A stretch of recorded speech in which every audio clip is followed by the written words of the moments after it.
வாழ்க்கையில நிறைய பாத்தீங்கன்னா நம்மளுக்கு ஆசைகள் வரும். அதாவது இது வாங்கணும், அது வாங்கணும், இப்படி ஆகணும், அப்படி ஆகணும்னு சொல்லி. ஆனா ஒன்னத்தையும் பாத்தீங்கன்னா பண்ண மாட்டோம்.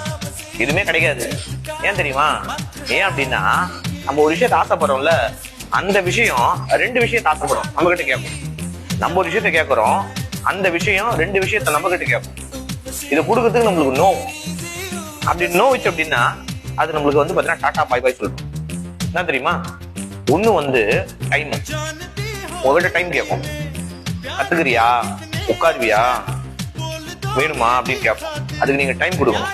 எனக்கு டைமே இல்லப்பா, நான் ரொம்ப பிஸியான ஆளு. அப்ப என்ன தெரியுமா? அது டாடா அப்படின்னு. ரெண்டாவது என்ன தெரியுமா? பணம் கேட்கும், துட்டு டப்பு கேட்கும். ஒரு ஹெல்த் இம்ப்ரூவ்மெண்ட் பண்ணணும், அதுக்கப்புறம் வெயிட்டை குறைக்கணும், இல்ல ஒரு கார் வேணும், இல்ல ஒரு வீடு வேணும், எல்லாம் வேணும். ஆனா துட்டு வேணும்ல. ஒண்ணு டைம், ரெண்டாவது மணி. இது ரெண்டுமே கொடுக்கறதுக்கு நம்மளுக்கு முடியல அப்படின்னா அந்த விஷயம், நம்ம ஆசைப்பட்ட விஷயம் கிளம்பிடும். சரியா? யாராயும் ஒரு கட்டின்னு இருக்கான் முக்கியமான விஷயத்த பேசும்போது.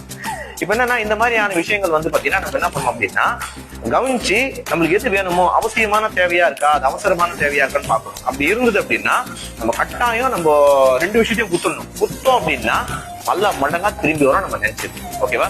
நீங்க உங்களுக்கு எதனா ஒண்ணு அந்த நினைச்ச விஷயம் கிடைக்கல அப்படின்னு நீங்க வருத்தப்பட்டீங்க அப்படின்னா இந்த ரெண்டு விஷயத்த கொடுத்தீங்களான்னு பாருங்க.